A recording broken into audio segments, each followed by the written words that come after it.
Vous écoutez Europe 1, il est 11h30. Le journal de la santé avec Elisabeth Assayag. Un nouvel espoir pour soigner les tumeurs du cerveau, une technique révolutionnaire mise au point par l'Institut du cerveau. Facebook lance un bouton anti-suicide pour venir en aide aux personnes qui sont dans des situations désespérées. Et puis peindre, danser, chanter, toutes les activités artistiques réduisent le stress de 50%. Mais tout d'abord, donc, un nouvel espoir pour soigner les tumeurs du cerveau. Des chercheurs de l'assistance publique hôpitaux de Paris et de l'Institut du cerveau viennent de mettre au point une nouvelle technique. Oui, les cancers du cerveau sont très difficiles à traiter. Les vaisseaux sanguins qui entourent cet organe forment une barrière pour le protéger des infections et des agressions extérieures. Et le problème, c'est que cette barrière bloque aussi les médicaments actuels. Dans cette nouvelle technique, les médecins ont trouvé une solution pour mieux faire pénétrer la chimiothérapie. Écoutez les détails de cette nouvelle technique avec Mélanie Gomez pour Europe 1. Cette solution, elle passe par les ultrasons, des ondes qui vont booster, démultiplier l'efficacité de la chimiothérapie. C'est très simple, un implant est vissé sur le crâne, une petite capsule d'à peine plus d'1 centimètre et c'est elle qui va émettre ces ultrasons directement vers le cerveau. À peine 2 minutes plus tard, c'est comme si les portes du cerveau s'ouvraient enfin aux médicaments. Sa barrière de protection composée de vaisseaux sanguins se lève, explique le neurochirurgien Alexandre Carpentier. En envoyant 2 minutes d'ultrasons, on peut perméabiliser ainsi cette barrière pendant les 6 heures qui suivent et permettre une délivrance de la chimiothérapie 5 fois meilleure dans le cerveau. On peut le faire plusieurs fois, ce n'est pas toxique et comme elle se referme au bout de 6 heures, il n'y a pas de danger de le faire. Ce qui nous donne donc un espoir, une meilleure efficacité de ces médicaments pour les tumeurs cérébrales mais aussi pour d'autres pathologies intracrâniennes. Alors parmi les autres maladies cérébrales qui pourraient bénéficier de cette technique, il y a surtout la maladie d'Alzheimer pour laquelle les médicaments existants ont du mal à pénétrer dans le cerveau et puis l'usage de ces ultrasons permettrait aussi de diminuer la formation des plaques responsables d'Alzheimer et enfin de générer de nouveaux neurones.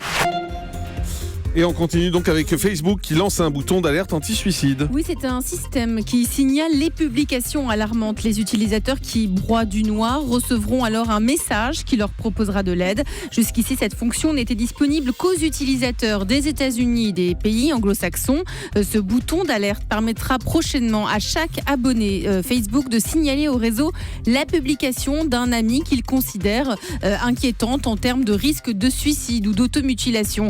De son côté, la personne qui a posté un message inquiétant signalé par ses amis recevra un message en ligne de type « Pouvons-nous vous aider ? Quelqu'un qui a vu votre post pense que vous traversez peut-être une phase difficile. Si vous avez besoin d'aide, nous aimerions vous aider. » Des chiens ont été déployés pour apaiser le traumatisme des victimes après la tuerie d'Orlando. Oui, une équipe de 12 chiens, des Golden Retrievers, ont été dépêchés sur les lieux de la tuerie d'Orlando. Ces animaux sont tous spécialisés dans le réconfort des victimes. Ils ont été spécialement dressés pour apaiser les survivants et les familles des victimes, selon un article publié dans ABC et relayé par Science et Avenir. Le contact animal influencerait notre rythme cardiaque. Il aurait un effet bénéfique sur la tension artérielle et diminuerait le stress au quotidien. Et puis les heures supplémentaires affectent la santé des femmes. Les femmes qui passent plus de 60 heures par semaine au travail ont 3 fois plus de risques de développer une maladie que celles qui y passent moins de 40 heures. Ce qu'il y a d'étonnant, c'est que dans cette étude, on n'observe pas la même chose chez les hommes. Des chercheurs de l'université de l'Ohio aux États-Unis ont analysé les données de près de 7500 personnes nées entre 1957 et 1964. Ils ont comparé le nombre d'heures travaillées des employés avec l'apparition des maladies sur une période de plus de 30 ans. Et résultat, les femmes qui travaillent plus de 60 heures par semaine pendant au moins 30 ans triplent leur risque de diabète, de maladies cardiaques, de cancer et d'arthrite. Même sans faire autant d'heures, les chercheurs estiment qu'au-delà de 40 heures, il y a des répercussions sur leur santé.